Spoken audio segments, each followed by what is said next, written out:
Welcome, welcome. Go to this chat because the March thing wants some feedback on this flyer and I don't want to ignore them. Hello, I'm back again. I want to do some non-violent direct action activism in Manchester. Do you know where to look online for this? Manchester Pig Save is probably a good place to start, purely because they obviously haven't got Pilgrim's Pride to go to anymore, and they might even be looking for something new to do or are already in the process of setting something up. That would be Manchester Pig Save on Facebook. Probably would be the best place I would suggest, because all those people are obviously local, and like I said, with Pilgrim shutting down, they've kind of got a gap. Hi, Roger. Welcome. Hi, can you hear me? Okay. Yeah. Oh, good. Yeah, no. It's, for some reason, you were originally coming out of my hi-fi speakers rather than the phone. So that was a bit weird. Well, as long as it's fixed now. Yeah, I mean, obviously, I'm from the Midlands, Foo, so it's not really my area. Grumpy Vegan Grandad is in that area around here. He's probably a good person to ask as well. But yeah, the Manchester Pig Safe page is probably the best place for you to go and speak to a load of different people and connect with that area. So poor old Ronnie was ignored at this festival. Yeah, well, I mean that was sort of leads on to where I was going with this Ed thing. That like there's people that are desperate to try and find Ed, who doesn't even look like Ed, but yet they've literally got a legend walking around and nobody cares.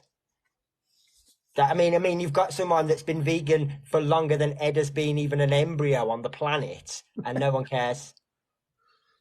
Has done more for the animals in a few years than, let's be honest, Ed has ever done for them, and still ignored. Well, you can't say that though, Andy, because Ed could have been an embryo in a petri dish for generations. Well, I suppose so. Okay, I'll give him that benefit of the doubt. He might have been an embryo, but he weren't anything else. But it is sad, isn't it, that people are so desperate to like idolize someone, and it's like, well, you've got literally someone that's done this their whole life almost, or a big chunk of it, and you don't care about that. That's not important to you. That's not that's not a big thing. Well, to be honest, it's not that. It's more that they just don't know, right? Well, I don't know, because even if I'd have got Ronnie on the stage and I'd have said, right, everybody, I saw these people go and tap on this random guy's shoulder. You're clearly looking for some sort of celebrity. Here's one. Do you think everyone would go, oh? Or do you think they'd go, who? What? Ronnie's not got enough hair. That's what. But his name should be enough to command that sort of attention, regardless of whether you know what he looks like or not. Yeah, but why? Because you should know who Ronnie Lee is if you've ever looked into any of this stuff before. In the same way that people go, you don't know who Joey Carbstrong is. That's what it should be like, yeah. And it's not. But that's the world we live in.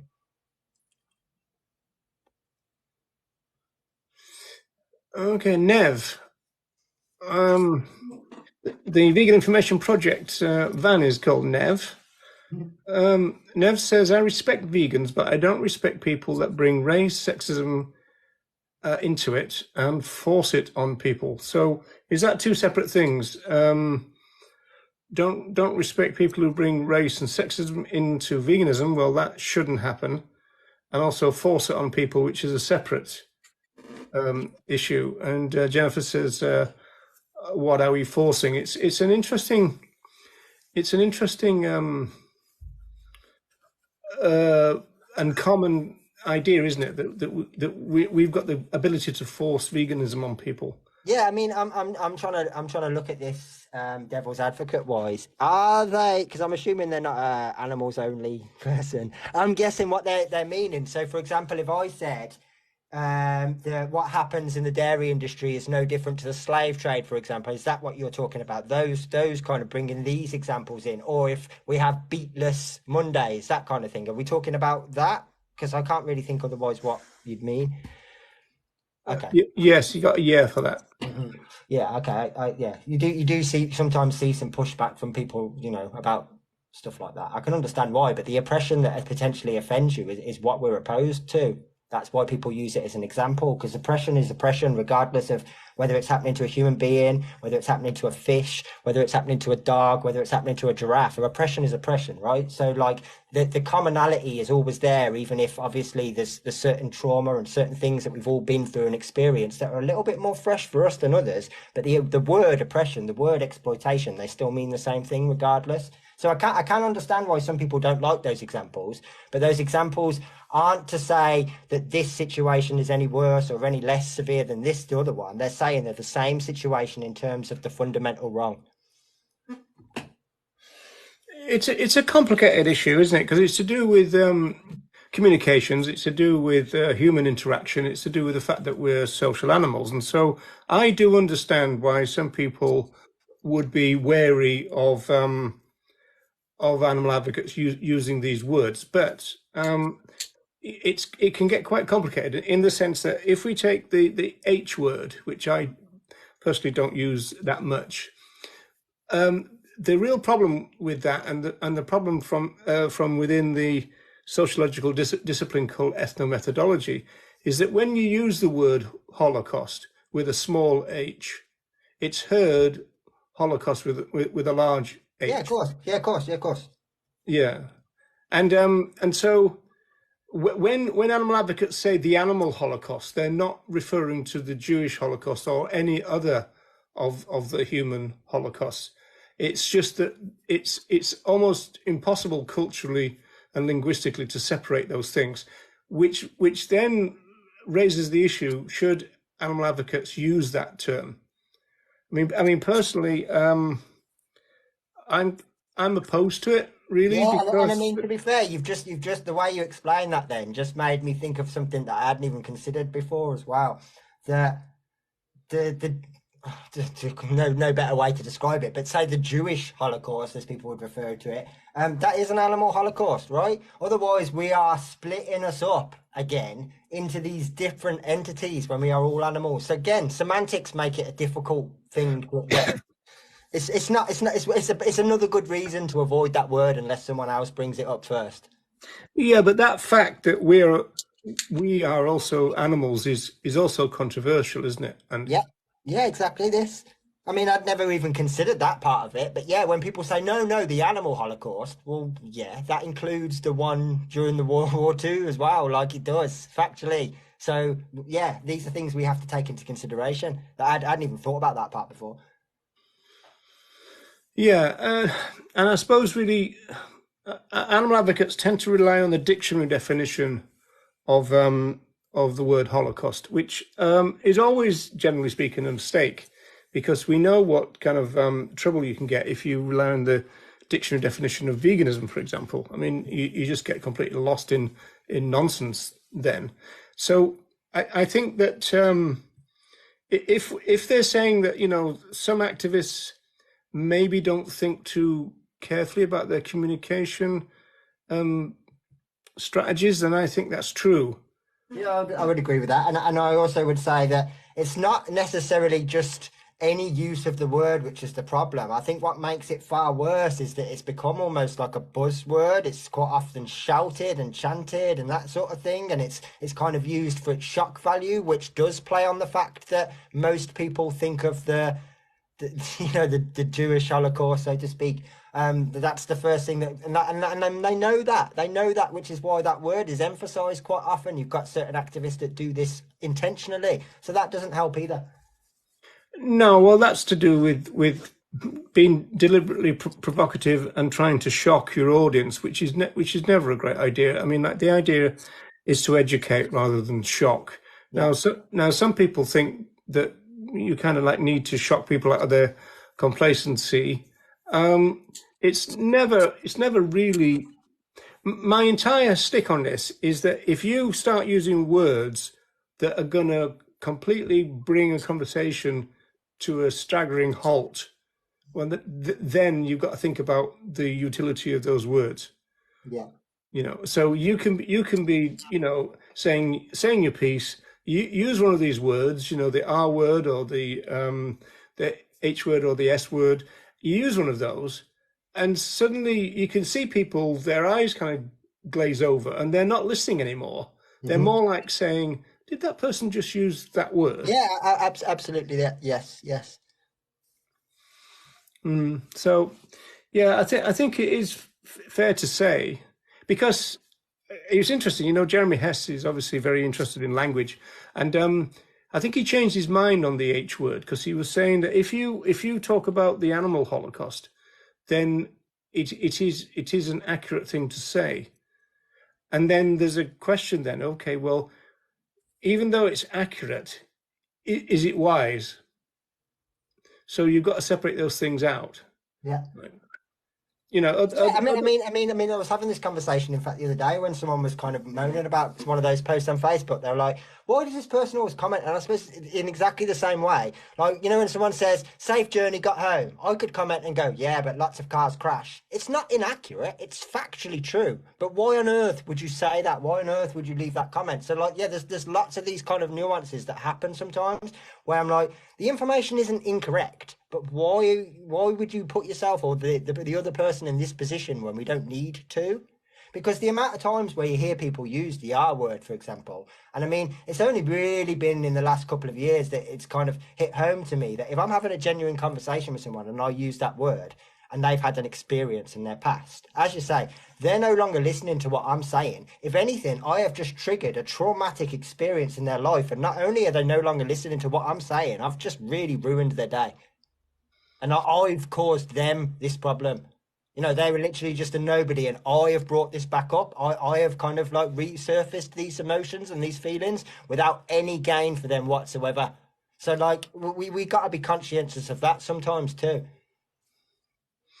yes, I think that's true, and we just have to be a bit more, a little bit more kind of considerate. But of course, then we're into the animals only situation, Yes. because it's not about considerability for them.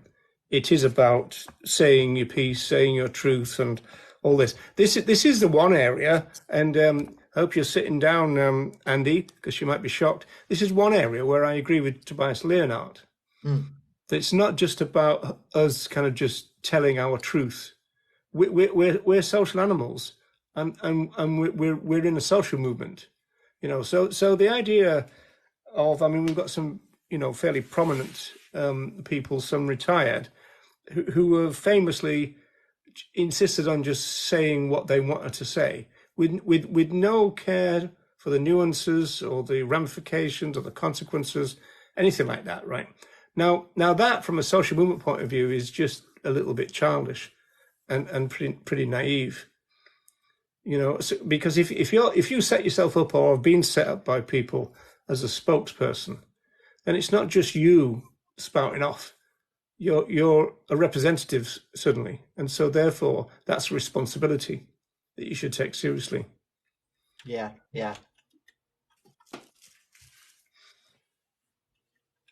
So you're saying, has Jeremy come to the conclusion now that it's not a good idea to use the H word? Full stop. You No, saying? I think it's a nuanced position with Jeremy, as it always is. But I think his position is that the term animal holocaust is an accurate one to use. Yeah, And then therefore should you use it as a kind of related but a separate issue, I think. And then I think that a lot of people are in that situation, and I think probably me and you in this, Andy, is that if the person you're talking to brings these words up, then it's kind of slightly different then. yeah, absolutely. In fact, sometimes it's only happened a select few times, but the times when someone else has made that sort of distinction for themselves, where you've described something and they've said, "Oh, that sounds just like this," are actually some of the most productive conversations I've ever had. Because I haven't had to say any of those things. If they want to come to those conclusions by themselves based on the information I've given them, fine. That's not a problem. Then we can have a conversation and we can use those words. But it's like them making that connection for themselves. Yeah, you've made two or three big steps of progress then because they see it in a completely different light.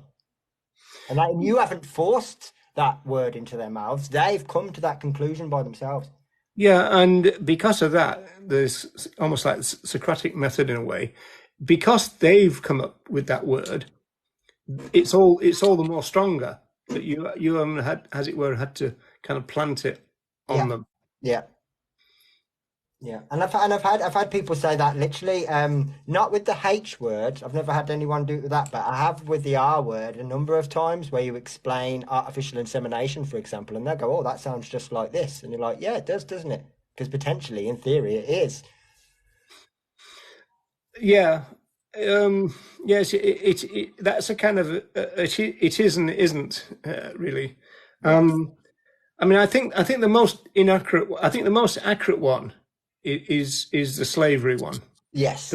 The problem, again, ethnomethodology, is when you say the word slavery, people think transatlantic slavery. You Yeah. know, Yes. Africans being taken from Africa, right?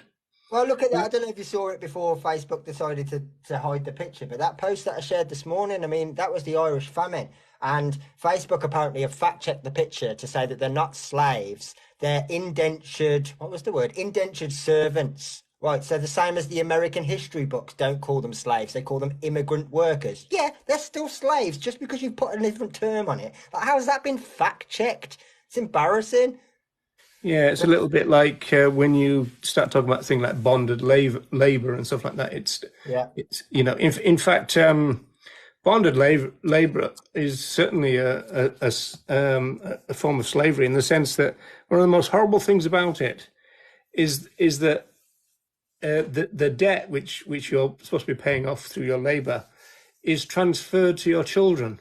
yeah, When you're infirm or die, and so it just gets transferred generationally, which of course would also be the same in transatlantic slavery in particular, where you had generation after generation, yeah.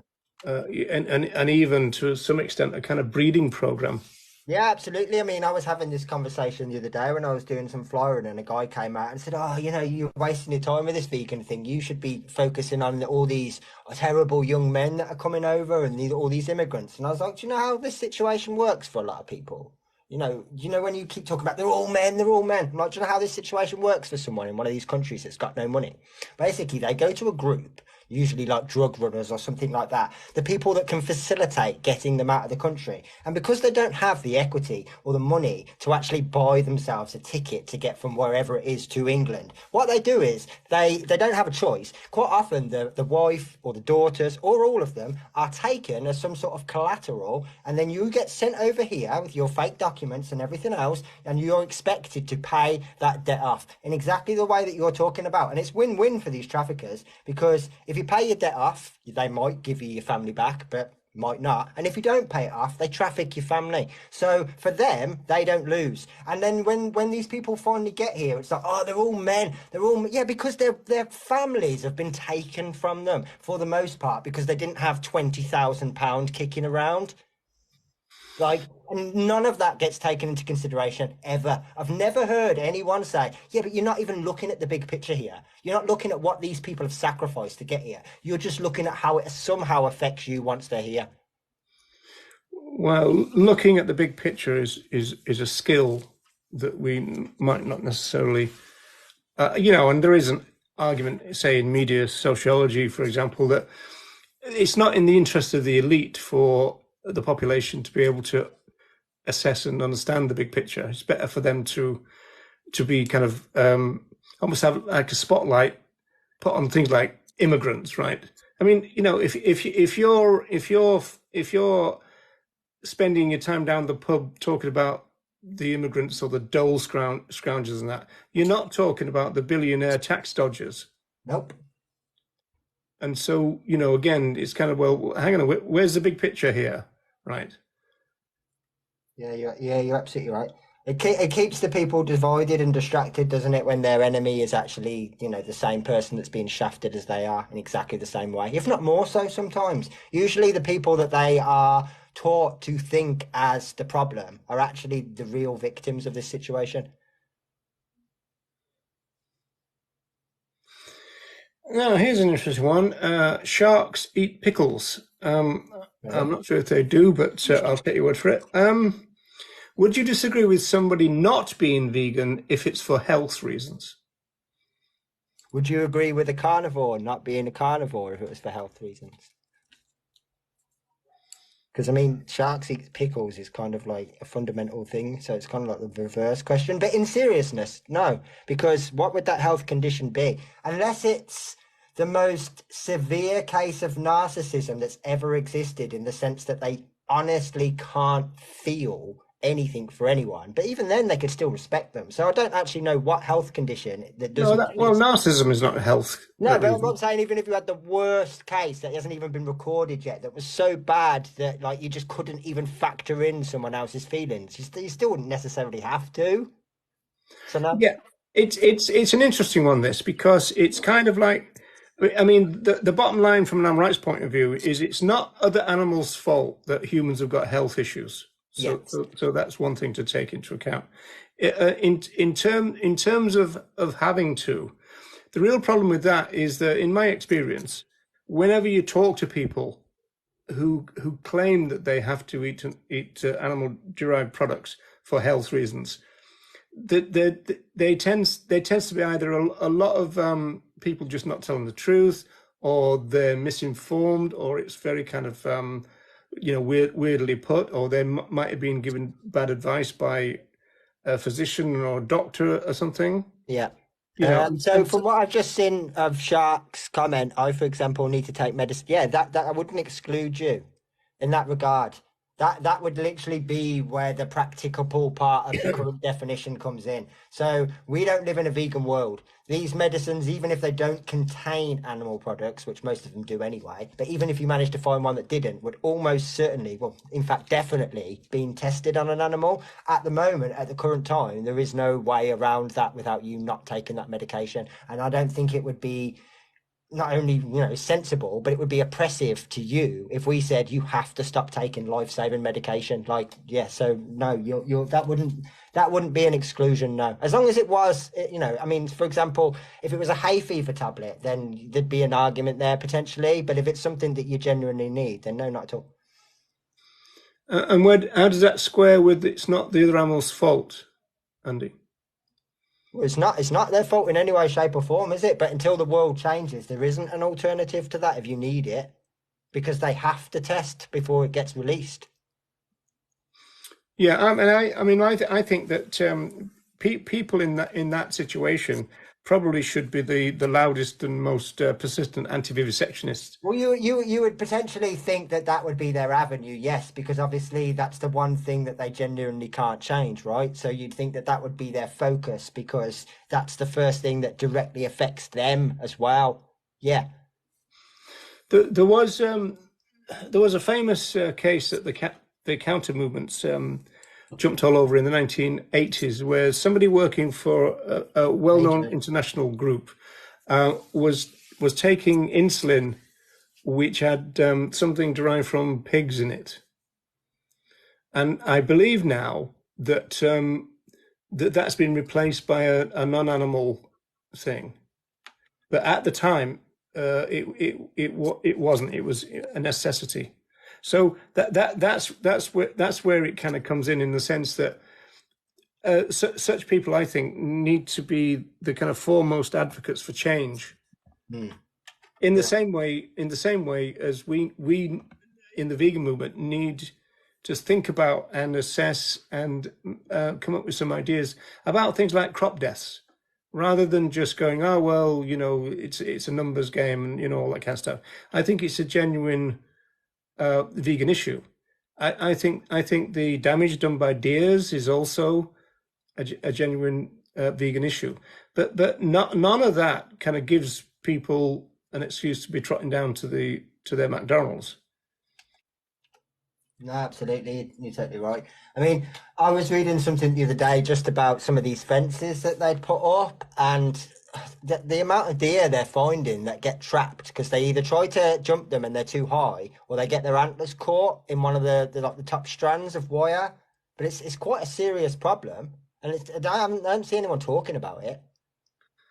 Oh, it's interesting. I hadn't actually thought about that, because I'd obviously heard the term, deer fencing, but I'd never really. Yeah, there's quite a few, Yeah. because obviously if it's a hedge, then the hedge obviously it can potentially still grow to a height. but the deer have got some like resistance. If they push their feet through it, so to speak, it's going to push down on the bush. When it's a metal fence, there's no resistance whatsoever. So yeah, it's causing some serious problems. Or they're getting their back legs caught as they're going over and being trapped.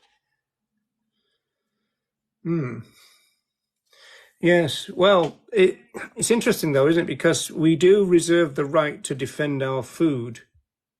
Yeah. It's the same as, if somebody breaks into your house, even if they're kind of, as it were, very, very hungry, you have the right to defend your food. I think the responsible thing to do in that circumstance is to then think critically about why there are people roaming around very hungry. Yeah, absolutely that. And about I mean, that's not even a given, is it? There's quite a few examples of where burglars have broken into places or been caught in the act, and someone has defended their property, and they've been the person that gets prosecuted, or actually their sentence ends up being more severe than the thief. So I mean, normally that's the case, but not even necessarily always in that situation. I suppose context always plays a part. Yeah, I mean, this is really interesting in terms of kind of radical or critical criminology about, what is crime, what is defined as crime, what is socially constructed as crime. Is somebody who is really hungry, going into Marks and Spencers and nicking something really a crime compared with the situation that they're in? But then you've got to interrogate the reason that they're in that situation, and then you get in all kinds of variables then about family breakup, mental health, drug abuse, all those kind of things. Again, so it becomes a very kind of convoluted argument, really. Yeah. But certainly, just the idea that somebody goes into somewhere, and nicks. Do you know? Funny enough, I was listening to it today. There's a very early David Bowie song, and it's called "God Knows I'm Good," right? And it's about a woman who goes and it's not a vegan thing. She steals a can of stewing steak, but she gets caught by the shop detective or the security. And it's a really good play on words because while she's doing the thieving, she's saying, "God knows I'm good. Surely he will look the other way, when I'm nicking this, right?" And then when she gets nicked, she then says, "God knows I'm good. Surely God won't look the other way," which is quite an interesting thing. But it's basically saying that there are bigger issues than just this person taking something off a shelf and not paying for it. Yeah. Yeah. Yeah. Well, in those particular situations when it is just food, or sometimes it's like things like nappies, like I can totally understand those situations because those things are expensive potentially, and it's like, well, if you've got no income or whatever and you've still got a baby to care for, what else are you going to do? Yeah, shoplifters of the world I unite. mean, I mean, you can potentially knock on your neighbour's door if you're hungry. If you're absolutely starving and you've got nothing and no money, you could knock on a neighbour's door and they can give you some food. But if you've got a baby, unless they've got a baby of the same age or weight, and they haven't got nappies to give you and things like that. So what are you doing? Are you keeping up with the chat? There's some dispute going on in the chat, but I can't quite see what's going on. It started off with you've made your choice to not eat meat. I've made my choice to eat meat. And like, I didn't read anything after that. Oh yeah, I see that. Yeah, okay. Well, yeah, but I mean that's the choice that you've taken is the one that we want you to think morally about. Absolutely. As opposed to something to do with taste or tradition or whatever. We want to suggest that that's not a great idea because that's it impacts on other rights bearers, and that as soon as you start impacting on other rights bearers, you have to then start thinking about that activity or behavior in a moral way. That's what veganism is all about. Yeah, absolutely. What about using birth control, which uses animal hormones? So the pill. I mean, the pill has been controversial for generations now, but I presume that's the pill or the morning after pill. I mean, I don't actually know much about how birth control pharmaceuticals are made. I mean, I know they'll probably be tested. Yeah, I don't know that, to be perfectly honest. I don't know the answer to the birth control thing. Obviously, in terms of testing, yeah, same as everything else. In terms of what contains, not sure. I suppose it makes sense. Um, one cow's death can feed hundreds, but the equivalent in plants kills thousands. Okay, well, to using your own point, what does a cow eat? A lot more than a human, right? So, which is causing more of a problem? So you're factoring in just one cow apparently, plus all the plants that that cow has to eat to sustain their life for the age that they're reared up to before they're taken to a slaughterhouse and killed. So all of those plants that are used just to feed that one cow is more plants than I could ever eat. No, they're talking about grass fed here. Well, so what? So they're not fed silage. They're not given feed in the winter. Well, no, they are. Where we talk, what country are we talking about this happening in? That you can graze 12 months a year. It's not England, is it? Okay. Pill doesn't contain animal hormones, but does contain stearic acid. Yeah, silage is grass, but it contains the same crop deaths that everything else does if the crop deaths come from harvest. Or there's not a problem, is it? It's one or the other. Because silage isn't grass that is still on the ground growing. It's grass that's been harvested, cropped, cut, rolled, pressed. So all of those things that apparently happen to other plants must be happening. Or it's not a problem. Also, can you imagine the amount of plastic that's used to create Tons, silage? tons, tons. You see all them rolled up in the fields. There's dozens and dozens and dozens of them, and then all that gets ripped off. It's not like it gets reused, is it? Seen them before. They just use a blade down the middle or whatever. So like, it's not like it's being used time and time again. Yeah, the thing is, by saying silage is grass, it's kind of missing the point because um, so there are crop deaths involved with silage which wouldn't occur if the cows were just munching on the grass.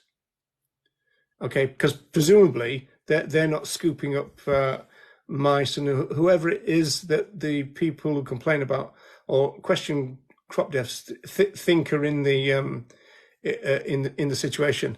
It would be funny actually, not funny, but an interesting question because I spoke to a farmer once, and the silage situation is quite a delicate kind of thing about when you kind of harvest, how dry it is, when you wrap it up and all that kind of stuff, and to the extent that you've got to make sure that there's no holes in the plastics and this kind of stuff, right? So if there was loads of crop deaths in that silage, it'd be interesting, wouldn't it? I mean, like, what would blood do and bones and everything inside silage? It's an interesting question in terms of the frequency of crop deaths. Because if people are going to say, oh, there's not many, then well, there's not many then in That's what I'm saying. It's yeah, it's potentially yeah. the same system, isn't it? Yeah. Well, hi, Okay, let's Rich. talk about language. Welcome to the stream. Yes. Good evening. That doesn't sound quite as strained as it did before. I mean, it's still got that twang, but it sounds a bit more normalized now. Or maybe I've just got used to it. Yeah, I think there's a bit of both. I think there's a bit of both going on. People have kind of got used to the sound, but also it's not as croaky as it used to be because it used to be outrageously almost didn't sound at all cattish, you know. Yeah. If is there sadly no, the silent tourist, there isn't any way for us to get us to join. Basically, if you're in the UK, you need 800 followers to join a live on TikTok. Or if you're outside, I think it's 1,000. Now, somebody, a silent tourist is saying the difference between haylage and silage. Well, that's an interesting one because I'm not totally sure what that difference is, but I'm interested in it. Do you know the Yeah, difference between in that haylage and case, silage? you'll need 800 followers. people following you as opposed to you following them before you can join a live. TikTok makes you sort of like, I don't know, prove your worth, so to speak. Prove your credentials. Yeah, I guess it's to prove that you're not a bot. No one's going to put that effort in, I suppose, to be a bot, but I think that's the reason. Well, here's one for you, Andy. Have you seen what happens to field mice, etc., when grass is being mowed? Well, no, but it'd be interesting to hear because it kind of makes or breaks your point.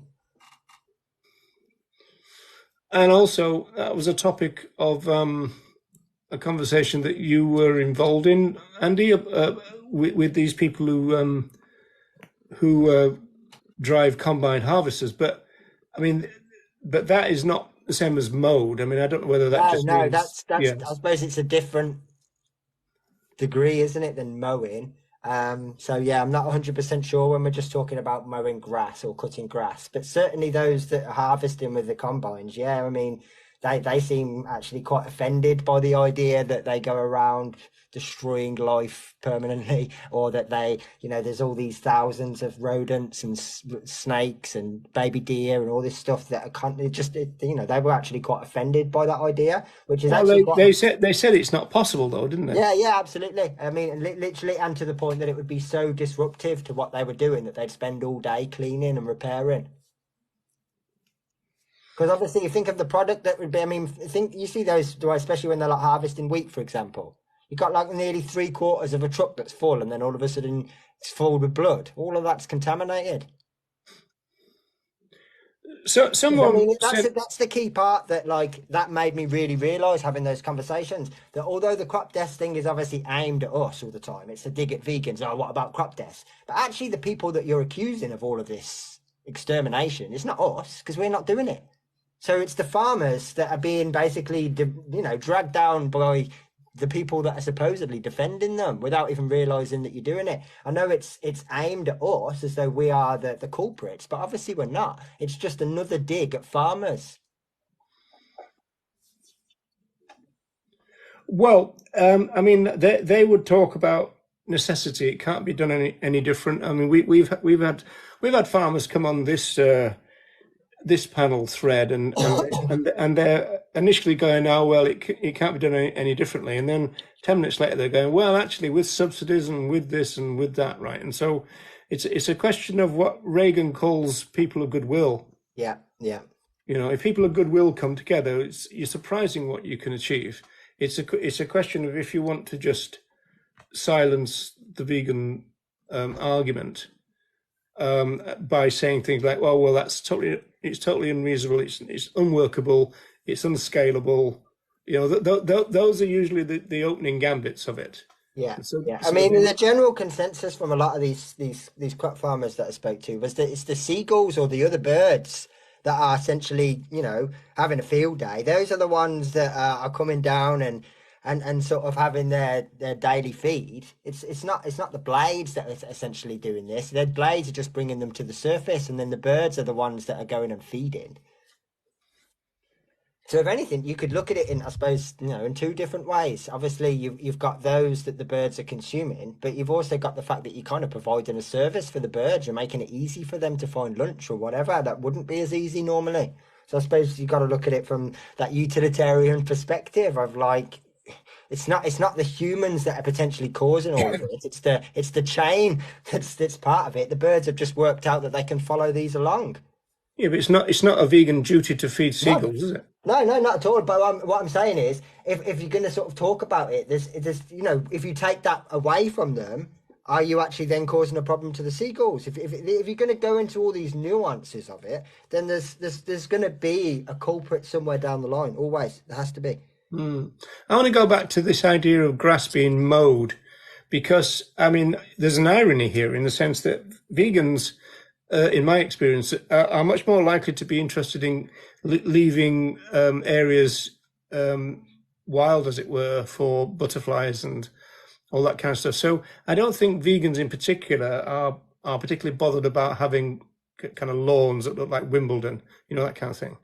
That's one thing.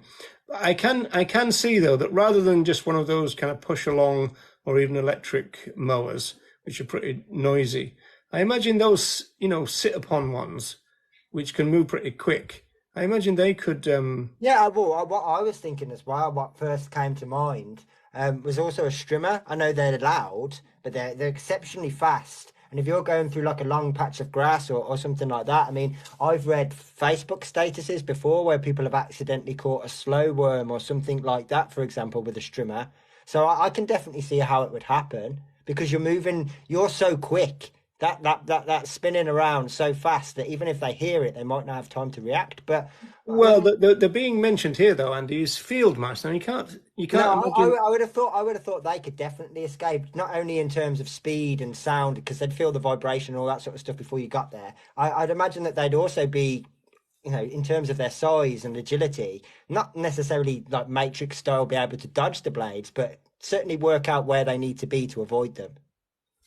That'd be a good video, wouldn't it? Matrix style mice. In the same way that, like when you watch James Bond or something and it's like a big bus and he just lies down right in the middle and he's absolutely fine because it's just high enough. Like that kind of thing. I would imagine that if they stayed very low, that it might not even touch them. It depends. I don't know. I mean, I'm not 100% sure, but I'm sure they've worked it out. Hmm. Otherwise, we'd be seeing this. And it wouldn't be anything necessarily even to do with us. I mean, we're not eating grass, are we? We're not cutting grass for humans, other than obviously in terms of cosmetically. We're not cutting silage for humans. Yeah, birds and insects are killed to prevent loss of food. Yeah, so you're back to the defending your property type argument, and because it's a little bit like self-defense. If you defend your food, it's a little bit like Yeah, I mean, self-defense. you could look at it in a different way. Okay, so we're still talking about the same principle, but say you're camping in the middle of obviously won't be in this country because we don't have any dangerous wildlife, but like say you're camping in America and you've got a bear and it's, it's the same situation, right? If your life or your property that you need to survive is at threat, then it's a completely different situation to I want this. But those Yeah, instances are so well, few and far between. yeah, but as we've spoken before, the first thing that, or one of the first things that we'd think about, Andy, is vertical farming, right? Absolutely, yeah. Yeah, a lot. I mean, all of these problems that we talk about, crop death related problems, come from the way that we currently farm. That's got to change. Like we've had this discussion with farmers that will absolutely agree and say, look, take veganism out of the question a moment, just in terms of economics, just in terms of sustainability. Can this continue? No, it can't. So we've got to come up with a new method, regardless of whether that's ethically or financially or whatever the motivation is. We need to look at new ways of farming. Yeah. Yeah, but again, say somebody goes, okay, I want to set up a couple of vertical farm units or whatever you call them on my land, and then maybe some area might have to be leveled. So that's going to be a problem. You're going to be using diggers and this kind of stuff and all that. So I don't think vegans are kind of suggesting that we've got all the answers. As Andrew Lindsay said, I think it might be in that debate. There's no pure land, right? Yeah. And so we're aware of that. So it's when you're really really really stuck is when the principle of possible and practicable comes in, Hmm. Hmm. right? I mean that doesn't kind of apply to vegans who are kind of popping in, to the local shop and getting some stuff, and their favorite vegan one is sold out, and so therefore that doesn't cover it. But if you're in that kind of situation of creating a new agricultural system, then there's going to be some disruption, and so that's where real life forces you to be a utilitarian. Sadly, Yeah. no way around it. No, I wouldn't consider like a Scottish wildcat as a situation enough to be life or death, to be honest. No. I am a farmer. There's a great song, I'm a Farmer, by The Who. I'm digging, digging, digging, digging, digging. Yeah, vertical farming, the beauty of it is it can be done literally anywhere. And I mean, like, you were saying potentially you'd have to flatten land. Not necessarily. The beauty of it potentially is you could put it in. So let's say that the average farm that does already grow crops, we're not talking about any animal farming already. All these places have got outbuildings already. Like, it doesn't need anything special. It really doesn't. As long as it's got power, that's Well, pretty much all it needs. well, I don't know because I mean, like Because you can use tents, you see. So if even you if the actual building isn't 100% perfectly, say, weather tight, as long as everything's in your hydroponic tent, then in theory it's absolutely fine. You can control that temperature. I mean, the ideal situation though, Andy, would be to have it the powered by wind By and solar panels or solar. wind or Yeah, yeah, or hydropower or any of those things. Yeah, of course. Or a combination of the three, you know? could probably bring back the windmills. You know, the kind of old fashioned kind of The old-fashioned windmills, yeah. yeah. I mean, it's funny, isn't it? Because like people like the look of those, but they don't like the wind farms. Yeah, no. Not sure why. Hello, Laura. You all right?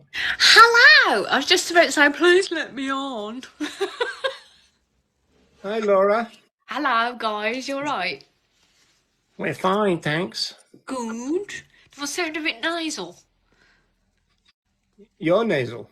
Do I sound a bit nasally? I'm not sure how to pronounce that, whether it's Vask Films. Please let me on. I've been vegan for 3 years and want to share my story. The problem with that is I clicked on your profile and your bio says 13, all right motion, I'm not vegan. So I'm going to doubt your story. Yeah. Try again. That's called failing at the first hurdle, I think. Yeah. Yeah. Oh no. Yeah. So what, Laura? You got a bit of a cold, then, have you? No, because your impression of me sounded a bit nasal, so I thought you meant I sounded a bit nasal. Oh, Yeah, you still sound like a yam I yam. was just trying to be Jasper Carrot or something. Oh, fair enough. Yeah. Fair enough. You all alright? Yeah, good. Thank you. Thank you for the gift, Ryan, by the way. I've only just noticed them. Thank you. Hello, Rain. I'm gonna leave you two to chat while I try and sort out a cat who is starting to scratch me a bit. Feed Oh, me, feed okay. me, feed Yeah, me. no worries. Oh, true colours showed then. I'm glad. God, the chat's going a bit wild, isn't it? I should be walking the dog really, but Football I'm only going first. to be on for about 20 minutes and then I'm That's going to. that. No, that's fine. That's fine. I don't think Ronnie's joining us, so we won't be going late tonight anyway. You know what? I'm such an idiot. I only discovered the other day after listening to a load of Ronnie's stuff because I've never really listened, like properly listened to his stuff, that he was the founder of the ALF. Is that right? Yeah. Where have I been? On that note, right? Where So have I been? are you now that you've found that information out, are you like desperate to meet Ronnie in the same way that most of our movement are desperate to meet Ed? But you should be right because like that's a much bigger and hugely influential thing that's Yeah. not only something that we're still talking about all these years later, but how many lives were saved, how many others were influenced to do the same thing. Like literally, as Reagan says, God bless the Animal Liberation Front, because all of that early footage, like the animals film and all of that, where do you think that came from? Think it got Yeah. released by the authorities? You're having a laugh. It came from activists. It came from people that literally put the cause first. So Direct yeah, action. if you're going to idolise someone within the movement, make it someone that's done something. Ronnie Lee, yeah, 100%. 100%. Yeah, I'm such a dick, honestly. I think what I do when I'm at work all day, I just whack like YouTube videos, vegan YouTube videos on and, all your guys activist stuff and, everybody, bit of everybody. And I genuinely don't think I fully pay attention Yeah. until No, obviously I know what you're saying though, because I mean, just for example, I have read a whole bunch of this stuff. Well, not all every of it, day's a but school a lot trip. of this stuff that I've narrated since I've obviously read before. I mean, just for example, the Leslie Cross essays. I've read them loads of times and loads of times, but only when I narrated it did it like really hit home. Like It was sink in. almost like, yeah, speaking it out aloud kind of brought it into a completely different light. because I'd read it loads of times. I knew it already almost off by heart from reading it, but nothing like reading it out aloud and hearing it back that. Yeah, it resonates. It's a completely So different feeling. true. It like it takes a different connotation. Yeah, Something actually sinks you've in. brought something to life that was just words on a page before. Yeah, I've exactly got, that. Yeah. I've, Rain. I've got to run. I've only got like a couple of minutes and I've got to go. But I just wanted to quickly, because I can't type, to Nev, who's commenting that she buys her meat from a farm where they all live out until they're old and they don't kill them till they're old in the UK. I don't know. Hey, Joanna. I don't know how well my sound is coming through, but Really, really good Nev, for darling, once. Nev, darling, I don't know if you're lying or if you really aren't aware of the truth, but that does not happen. And that's why I called it a unicorn farm. You weren't able to tell me the name of this unicorn farm. I grew up in the UK. Andy lived on a farm in the UK. We've visited many, many, many farms. I'm actually in North America now, and there's a lot of farms here too. It just doesn't happen. It does not happen. So they're either feeding you a lie or you're lying. And I don't mean that to be disrespectful, but there is no farm where they let them live until they're really old and then kill them, because it's not profitable. It's all about the money. Well, it's Think not about only that. The other reason that that's definitely not happening is because it's No, in essentially the same way that all of our medicine has to be tested on animals. Anything that's sold to the human population has to be pass certain standards. So animals that are dying of quote unquote old age, there's no such thing as dying of old age. You die of cancer, you die of organ failure, you die of blood disease, you die of this. Like, so those ailments would contaminate any product that could come from them. Yeah, So and it's not just the fact that it's no, it's bullshit, literally. It's the fact that legally, if that is happening, you've got a really good case against a farm that have broken so many laws that you could retire tomorrow with the lawsuit that you've got against them. Yeah. That's how I know it's not true. yeah, and the thing is as well, they want to, once these cows are not, they're all babies when they're killed anyway. They're all young when they're killed. They don't live to their potential age. A cow could be 15 to 20 years. They never leave them to live that age because it costs a lot of money and a lot of water to look after Basically, these. year one in fucking primary school. That's how old they are. What I don't know who you're saying that to, the silent tourist. No, they are not, you liar. No, what is not, and I don't know what you're saying. Could you please explain? Also, if you guys, because I do have to go, but if you guys could explain how grass-fed is more environmentally damaging, because the silent tourist is saying it's not, but I know that there are studies showing that it is. It's horrendous. And you'll know more about environmental than me. Yeah, to be fair, it's not something I know huge amounts about. I just Actually, know it's someone like Benny worse. Malone would be better with the stats and that kind of thing. 2 weeks, maybe I 2 mean, weeks my, or 2 my, days. my simple answer to it would be is it's absolutely guys. regardless. Like, we're against the rights of others being violated, and whether we're feeding them grass, skittles, crack, it's absolutely irrelevant, to be perfectly honest, because their rights are being violated. So, like, that would be my stance. I mean, there definitely is data that backs up what Ryan's saying, but it's not something that I've got to hand. And personally, in all honesty, I don't bother learning stuff like this because there's a fundamental wrong that we oppose, and that's easier to just talk about that. Thanks for your Ryan. Thank you. See you later, Ryan. Oh, there's some funny dogs, mate. Are we coming? Are we coming? Are we coming? We're coming. We're coming. Oh my God, we're coming. Oh my God, we're coming. We're coming. We're coming. I just came back to a lot of dog yapping. It was quite funny. So we've got the usual thing about we use land that is not usable for agri farming. So that was tackled by the early vegans. I think all the way back to, say, like the 50s, certainly late 50s, 60s. And certainly when you got into kind of Catherine Janaway type of territory. So we talk I mean, I can't find a lot of information about him, so I can't tell you too much. But the guy Alec Martin, that I didn't even know existed until a few weeks ago, he's the horticultural stroke farming expert, I suppose, for the first 10 years or so of the vegan. And he's got 2 or 3 articles that talk about rewilding, the benefits to the soil. He even talks about, can't think of the name of the, what's the name of the pesticide that's the side that German guy invented that they tried to ban in like 49, and DDT. that's it. Yeah. Even this is mentioned like, 80 years ago, best part of. So yeah, they kind of took these things into consideration. Yeah, but I mean, in terms of land that is, you see, there's always claims that there are some land, and it always seems to be that the farmers who kind of come on seem to be on this kind of land, which is not suitable for anything besides running sheep or etc. Some kind of animal related use. But the early vegans disputed all that. I mean, they would claim, for example, that there's virtually nowhere where, for example, nut trees won't grow. Yeah. And Yes, then yeah, you've yeah. got, There's absolutely the points to be made in that regard. Yeah, I suppose the only thing that we have to also take into consideration is that we've been absolutely destroying the planet also for the last 70 years too. So And some of their studies might be.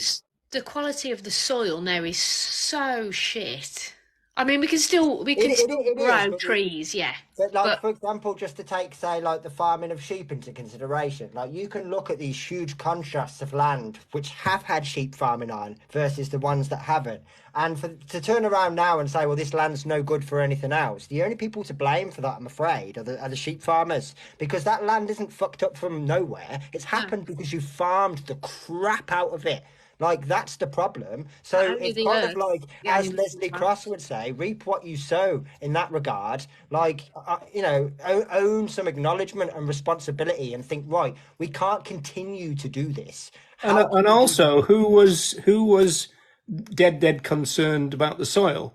It was the early vegans. So Yeah, the early vegans. Yeah. I mean, the soil, to be perfectly honest, was one of those consistent things for about 50 odd years that only really stopped being talked about from about the 90s onwards, from when Janaway left, really.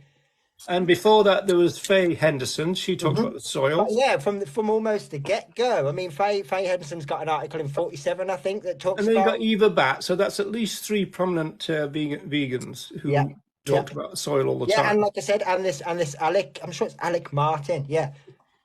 So there's the whole way through. It's a consensus, isn't it? It's, we've got to focus about this because it's not just something that we walk on. It literally provides Gives the us life that life. we need. Yeah, not just in terms of food either. We breathe oxygen. Yes, So yeah, trees. everything is linked. Yes, Yeah. and obviously it's where the free living beings and potentially those that we no longer exploit are going to live and do live. Hmm. Be interesting to know what the silent tourist would suggest or would make of the idea about vertical farming. We've tend to find that when you talk to farmers, at first they kind of instinctively almost don't like the idea, and then when you kind of talk it through, they usually kind of come round to it, or at least interested. Yeah. That's Well, what. I think a big part of it that gets forgotten from their point of view is they work really hard now. Like they do unbelievable hours for not huge amounts of gain sometimes, and this would reduce their workload significantly. Yeah. I mean, yeah, okay, it's a one-off expense, a lot of it to get set up costs and stuff. But if you're no longer doing the things that you used to be doing, it means you can sell some of your tractors. It means you could even sell off some of your land. Like things like that could definitely be done to find this investment, where there's a will, there's a way, so to speak. But also there are schemes that already exist. And the more people that are willing to make this transition, the more schemes that will come into fruition. Like this is how this works. If there's enough attention for something, it's created. If there's no attention for it, well then no one will do it. Oh, And silent it, tourist has left. Left on his own accord, Joanna. I Uh, hope. Um, so, Laura, you said about when I was leaving just to sort the putty out, you were talking about Ronnie Lee, and so well, Ronnie's very shy about talking about the ALF, so that'll be the reason why you didn't know about that. But uh, I was embarrassed. I was like, oh my God, I've been vegan for 6 years. How the hell did I not know that he was the founder of the bloody ALF? How Well, embarrassing. but yeah, I mean, it's kind of very appropriate though that you joined and said that, because that's literally how I started opening the show, more or Oh, less, was by it? saying, yeah, more or less saying, isn't it a travesty that two times today I watched random people tap on a random guy's shoulder, thinking that he was Ed simply because he had long hair and a beard, right? He looked as much like Ed in terms of facial features as what I did, but two people that tapped thinking he was Ed, but yet Ronnie's walking around the whole day. Why don't you come and get your photo taken with the founder of the ALF? Because you don't know who he is. Yeah. And what's the ALF? Huh? Like, yeah, exactly what the issue is with this And you stuff. and Like, you no one punch knows in anything about anything. you punch in ILF on YouTube and it comes up with some cartoon character. Yeah, but I guarantee you, right, and I don't mean this disrespectfully because it's not their fault, but I bet you if I went through every attendee today that didn't come over and like shake his hand or speak to him or anything, I bet you 10%, maybe even more of them have got ALF cover picture, profile picture, or something on their social media, right, ALF related, and yet they don't know who he is. You know what? It's exactly the same though of people like baby vegans now, not knowing who the founder of veganism was and not knowing when it was established. Well, that's just common, sadly. Similar sort of thing, isn't it? Yeah, it is. But it's just a complete lack of respect, really, for the Yeah. movements that they Yeah. join or already a part of. Yeah. 100%. It's embarrassing. I'm fucking embarrassed. I'm like, how the fuck did I not know this? How the fuck did I not know this? I mean, to be fair, before the internet and stuff, you wouldn't really put it in the local newspaper, would you? Oh, by the way, I'm the founder of the ALF, because it's all keep it Well, strong sort of to, thing, to and you be don't fair, he advertise it, kind of did. do they? Yeah, I mean, well, yeah. I mean, he was essentially the press officer because he was the only one that was going to be named in that regard. His face Yeah, was known, his name was known. I mean, in the Animals film, he's the only one that ain't got a balaclava on. yeah. Shit. I've watched that as well and never even clicked again. Mhm. Fuck's sake. Yeah, I mean, it made perfect logical sense. If they already know who you are, you're the person that should do the talking, right? It makes perfect sense. Yeah. It's like, when you listen to a song, but after you've listened to it about 5 times, you're like, I never heard that bit before, sort of thing. So when you Yeah. like rewatch stuff, you're like, shit, that's what One I. one of the things, to be fair though, I've never asked Ronnie that would be quite interesting to ask him, but I know that he is a little bit sort of modest sometimes about talking about all of this stuff. But it would be interesting for me to sort of, or to just ask him that when he decided that kind of direct action wasn't what he wanted to do anymore, how did the ALF feel about it? Because Yeah, I know how it's been perceived from other people, but it would be interesting to know, the other people around him at that time. yeah, yeah, yeah. Do you know the answer to that, Roger? Like, Well, I think that by the time he got out of prison, the ALF had moved on really, okay, fair enough. and then we obviously there was also this issue of the Hunt Retribution Squad and the Justice League and Animal Rights Militia. I think that had got pretty hazy by the time Ronnie came out, whereas there was a strict non-violence thing, which Ronnie didn't necessarily agree with, apart from tactically. Yeah. Funny enough, but so I think it was a bit more. He was kind of like, by the time he got out of prison, he was kind of out of it, I suppose. Yeah, it makes sense. I suppose like we talk about sometimes with like the vegan issues, you forget how much time that actually is. Mm, You think how much changes in just a few months. I mean, you think, yeah, you're only talking years and years and years. I suppose there's loads of changes in the outside world. People move on. loads. I remember listening to Ronnie was talking with someone, well, a long time ago. It was on YouTube, and he was talking about when he rescued the guinea pigs. Was it guinea pigs? 6 guinea pigs, I think. Yeah, And jumper, yeah. Mm, yes, when the police stopped him, that's right. yeah. And yeah, luckily they were, and luckily guinea pigs are quite, they like to snuggle, don't they? And they're not, not like rats that we've rescued. They're sort of like go all round your sleeves, and you're like, um, Ironically, I think that's on the ALF time tunnel, isn't it? Is it? which makes it even more laughable that you didn't know. Well, yeah. I'm pretty sure it is. I could be wrong, but I think that I mean, to be fair, actually, Ronnie sometimes tells stories more than once, so it might have been a different show. But I think it is that show. I wouldn't be surprised, Andrew. I wouldn't be surprised. Andrew, wow. I know, I know. Undeniable, yeah. Putting my foot down now.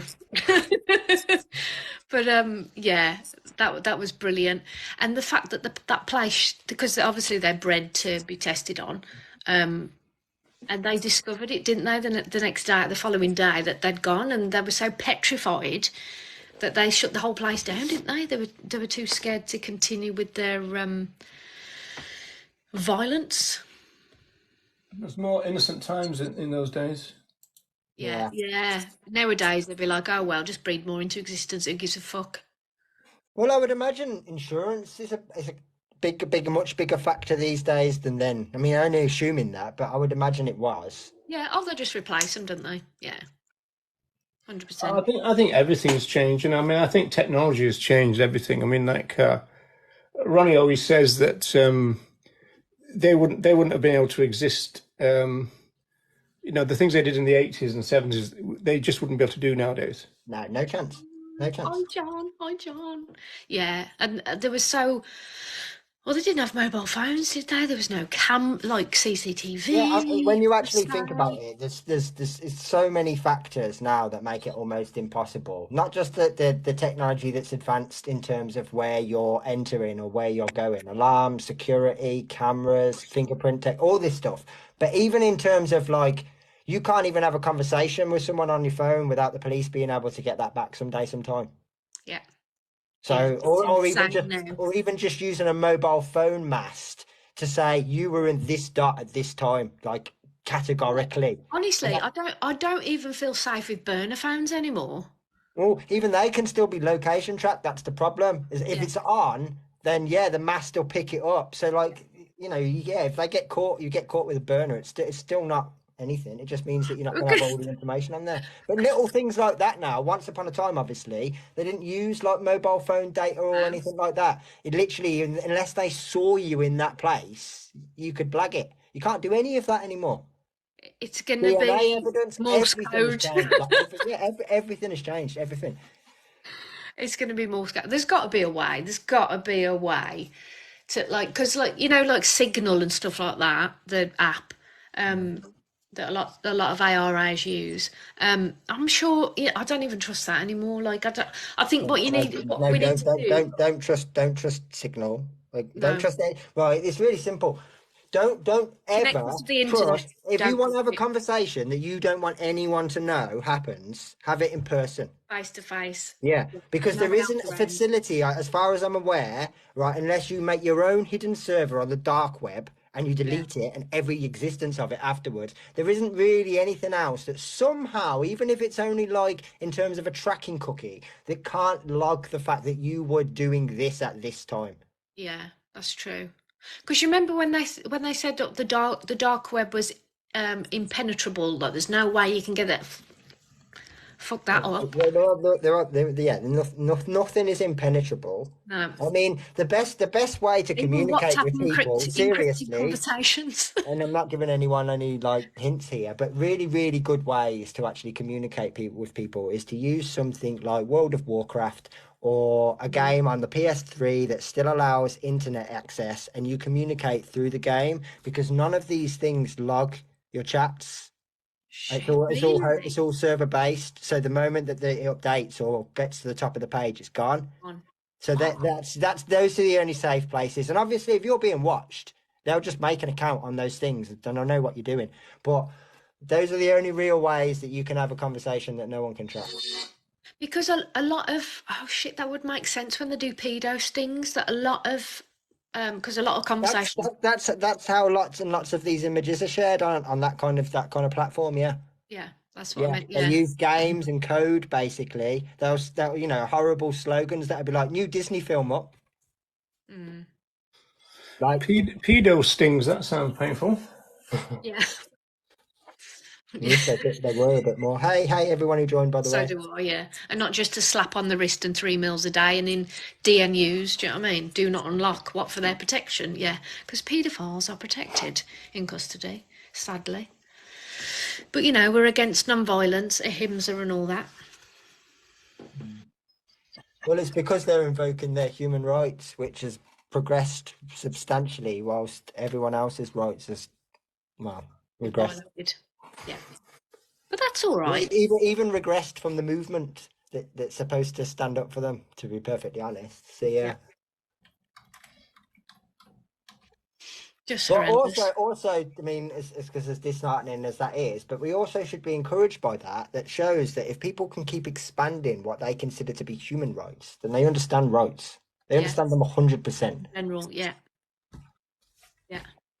Hello, plants and plates. Hello, vegan chick. The vegan chick, not the vegan chick, the vegan chick. What's poppin', girl?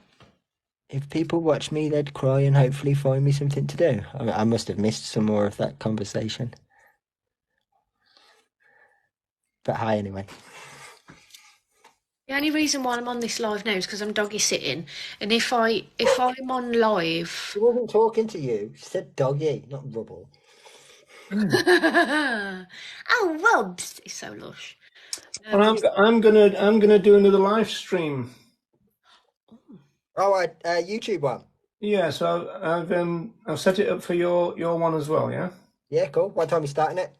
As soon as we finish, I think. Oh, okay. Well, I was probably only going to go on as long as 10 anyway. So if you want to start it for 10, and we'll come off about 5 2 or 10 2 or whatever. Oh right. Well, I was thinking earlier than that, but Okay. I mean, I'm good to go whenever. I just say I'm only going as late as 10. 10 is the latest I'm going. So I okay. mean, unless there's like a subject that people want to talk about or whatever, then yeah, I'm happy for whenever. Yeah. I mean, should we make it 9:30 unless we've got things to Yeah, say? that's fine. That's fine by me. Yeah. What are you playing tonight? Might as well promote I, it whilst we're here. I just picked out another few things just to Oh, okay. yeah. So Every day's a school day. Yeah, no, they're quite good, these lives, because obviously not only do you get the interaction of the chat whilst it's going on, which people like, but obviously then they become a video afterwards. So this Yeah. little collection of Always videos, replays. that you think go well together or whatever, people, they can watch it again. And what did you and Roger, I'm not sure if you've seen it on Grumpy Vegan Grandad's channel about Tony who went vegan after 40 years of being in prison. I didn't watch it. So I haven't seen it. I remember it being advertised. Oh right, okay. But It's I don't know. I haven't seen it, so I don't know what he said or whatever. I remember the thumbnail and the stuff, but I haven't seen it. yeah, it's pretty good. And he's I can honestly say he's thoroughly made the connection and he's still vegan. Whilst you're there, then fill the next 5 minutes or so. Give us a Hello, 2 or 3 minute breakdown of the story, what's going on, blah blah blah blah blah. Okay. Kill some time, y'all. Okay, so you coming off at past? Yeah. Okay, on it. So basically, we are ARAs, but anybody who's non-vegan in here won't understand what that means. It means animal rights activists, and we, do what we do online. Speaking for the animals, revealing the truth to people that they just cannot believe, and they always say it's vegan propaganda because it's so unbelievable. That it's got to be vegan propaganda, like pigs in gas chambers. Fuck off. That's not real. Anyway, for example. Anyway, so I had a classic troll on my account, a gentleman by the name of Tony, and he said, he was just trolling me, and he was like, oh, bacon and egg sandwich all day long, blah, blah, blah, blah. And he just kept trolling me and trolling me and trolling me and trolling me and trolling me. But unbeknownst to me, he'd just go on anybody's videos, vegan or not, anybody, any race, any creed, any colour, and just pick at them, not because of their race, God, that sounds awful, but just because of their opinions on something, basically on their opinions. And so he just kept trolling and trolling and trolling, and I just said, why are you saying these things? Why, I said, why? Basically, I just said, why are you being so childish? Why are you being so childish? And he said, oh, well, you know, and all this crap. And I said, look, okay, right, I'll do you a deal. I said, why don't we just have a conversation? I said, do you want my number? I said, let's please have a conversation. You know, I'll be happy to have a conversation with you, because clearly, unless you're a psychopath, you know, you don't know what's involved in your bacon sandwich, you know, the amount of exploitation and rights violations and confinement and torture and, you know, enslavement and murder and blah, blah, blah, blah, blah, all the rest of it. To cut a very long story short, I said, I think, you know, I respect you enough to tell you the truth, and I think you know, you deserve the truth. If you're paying into these industries, you know, I think that you deserve the truth, really, as much of a dick that you know, he came across to be. You know, I think that you deserve, you know, to know what happens. And anyway, I said, have you got Facebook? He said, no. I said, oh, please take my number. So he took my number, and I basically sent him Gary Yourofsky's Greatest Speech You'll Ever Hear. I sent him a few bits and pieces, Land of Hope and Glory, and he'd watch these snippets of things. Not snippets, sorry. I'd send him a few TikToks as well in between, and every time he watched something like Gary Yourofsky's Greatest Speech You'll Ever Hear, he'd give me he actually deleted the voice notes because I think he was embarrassed. But every time he watched something, he'd comment on it and go, oh my, basically the one got me choked up. He went, I'm so sorry what I said to you. He said, I had no idea what happened. I'm so sorry, like this. And I was like, oh fuck. Like, he saw it for what it was, what happens, you know, because I said to him, like, you know, good people like yourself and like me and millions of other people are sold this fucking lie. Good people like yourself are told humane lies, and that's why the industry is so profitable and so rife, because we believe it. Why wouldn't we believe it? These people are, you know, professionals in their industry. Why wouldn't we believe it?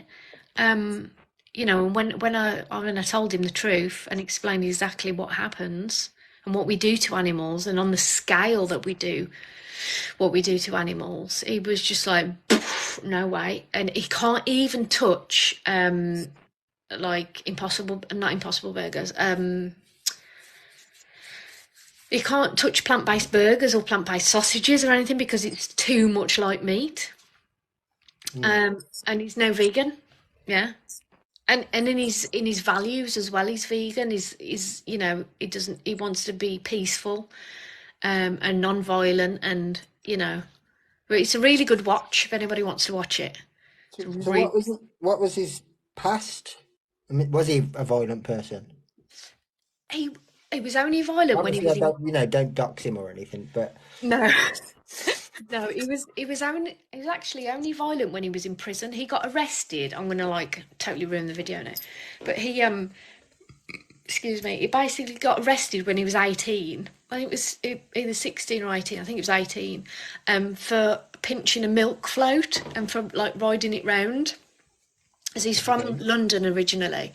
And he did it for like a bit of a dare with his mates, just messing about on a milk float, and he got arrested for that, for like theft and criminal damage or something like that. And then when he went inside, that's when the shit hit the fan. I'm not going to say any more because I'm going to ruin the video, but it's a bloody good watch. He basically, yes, John, this is on Grumpy's channel. It is brilliant. I'm not going to say it, actually. I really want to say it, but I'll message you, Andy, privately and tell you, because I don't want to ruin it for spoil it for me privately instead. Yeah.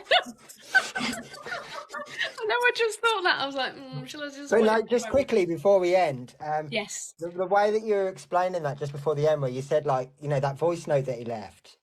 Yeah. That's you know, so when we're talking about like cruelty and all these things, and people are sort of like they don't understand, that's where their head's going. So until you break that spell, right, and quite often that is broken by them seeing things, but it can be broken by you telling them, no, that cruelty, that whole word, that whole idea that's in your head right? That's the spell. That's the illusion. That's what keeps you convinced that this is okay. If you knew it was barbaric, if it said on the front packet, literally tortured pig flesh, you wouldn't buy it. Your brain would tell you that I'm not buying this product, but it doesn't. It says humanely killed pork, right? And that comfort that you are provided is exactly what we're not unlocking when we say, yeah, we're against cruelty or about reducing suffering, because that's exactly what the RSPCA sells, to tell them that this doesn't fucking happen.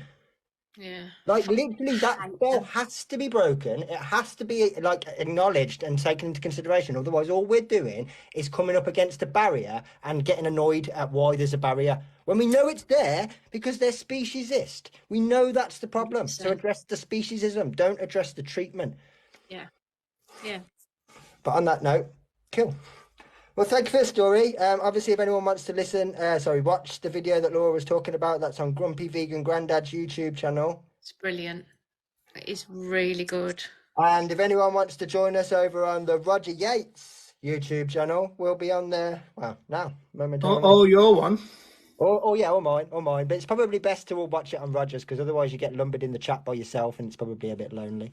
Hey, by the way, I've noticed that I've utched up a bit. I've gone on to 212, I think. Oh, smashing it. That's it. Now you'd have to be monetized, super chats around. Do you think that could be because of these live streams, or? I definitely think that from what I read, in pretty much any platform, the more that you are live, the more that your other content is pushed, right? That's why so many people will do 24-hour YouTube live streams where they just play old content, because their other content is being boosted on the algorithm by the fact that they're showing us live. And that definitely works on here. I see. Take it, Roger, take it. Yeah, definitely. But yeah, absolutely. Don't argue with it. For whatever reason, whether it's just the work of the videos, the time tunnels, or whether it's the live streams, it's certainly well earned. So yeah, it's speaking out, isn't it? So yeah. can't be bad.